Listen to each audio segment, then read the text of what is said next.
Very similar English words. What's the difference? From espressoenglish.net. Today's lesson comes from a student question, which was very good.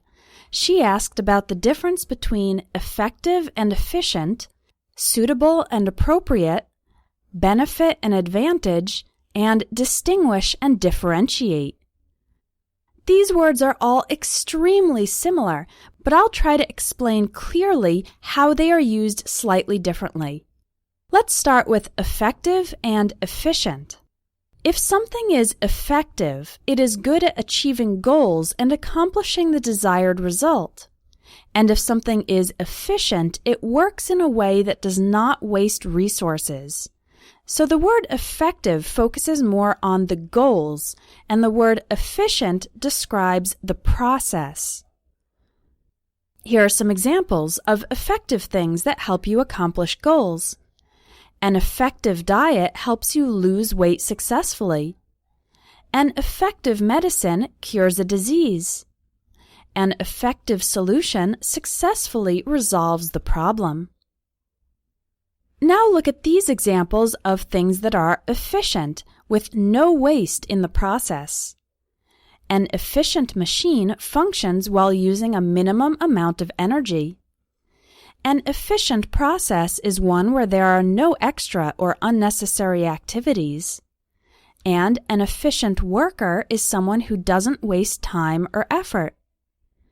To illustrate the difference between effective and efficient, let's imagine a factory that is supposed to produce shoes.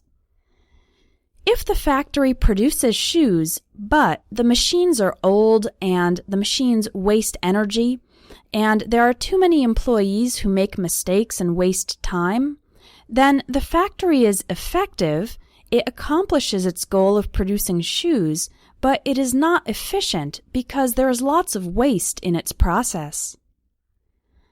Now let's consider the other situation. If all the machines in the factory are new and streamlined, and the workers are excellent at their jobs, but the factory produces hats instead of shoes, then the factory is efficient because the process runs very smoothly, but it is not effective. It does not produce the desired result. It's producing the wrong product, in fact. Let's turn our attention to suitable and appropriate. The word suitable describes when something is good to use for a specific purpose, and the word appropriate refers more to what is accepted culturally and socially. So here are some examples of things that are suitable. They are good for a purpose. A winter coat is suitable for keeping you warm. A light jacket is not suitable. A laptop case is suitable for protecting your computer from damage. A plastic bag is not suitable for this purpose. What about things that are appropriate or socially acceptable? Nice clothes are appropriate for a job interview. Wearing a swimsuit is not appropriate for a job interview.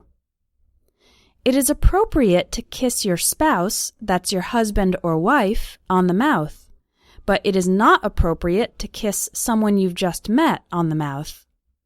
Okay, so something that is suitable is good for a purpose, and something that is appropriate is socially or culturally acceptable.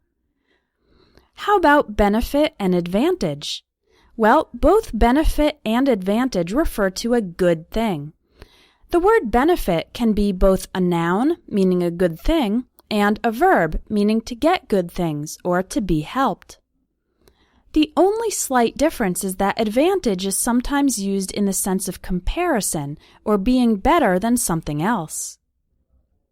Here are some examples. Exercising regularly has many benefits. There are many good things or good results that come from exercising regularly. All the students will benefit from the new textbooks. Here, benefit is being used as a verb, meaning the students will be helped by the new textbooks, or their experience will be better due to the new textbooks. Now consider these examples with advantage. One advantage of studying online is that you don't need to drive to school. In this sentence, advantage is being used in the sense of comparing studying online and studying in a school. So it's saying that studying online is not just good, but it's actually better in this aspect. Being tall is an advantage in basketball.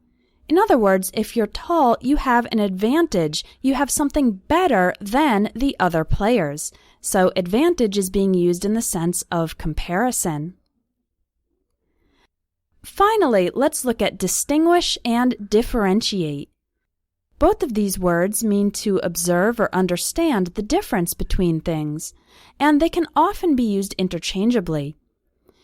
In casual spoken English, a more common way to express this is tell the difference. For example, I can't distinguish between Australian English and New Zealand English. Or you could say, I can't differentiate. But it's most common to say, I can't tell the difference between Australian English and New Zealand English. All three can be used here, and they're all correct. They all have the same meaning.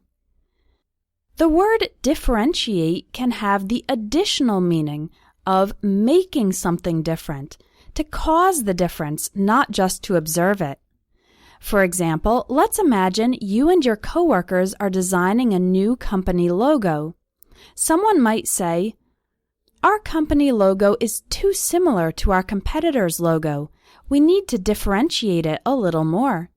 In this case, differentiate means not just to observe the difference, but to make it different, to make our logo distinct from the competitor's logo. Also, if a person is described as distinguished, that's an adjective, that means he or she is famous, excellent, or has a great appearance or great behavior. For example, a distinguished scientist or a distinguished actress. But the word differentiated cannot be used in this way. If you liked this lesson, then you will love my ebook 600 Plus Confusing English Words Explained, which will help you learn all the differences with clear explanations and examples. It's available at espressoenglish.net. Just click on eBooks and look for 600 Plus Confusing English Words Explained.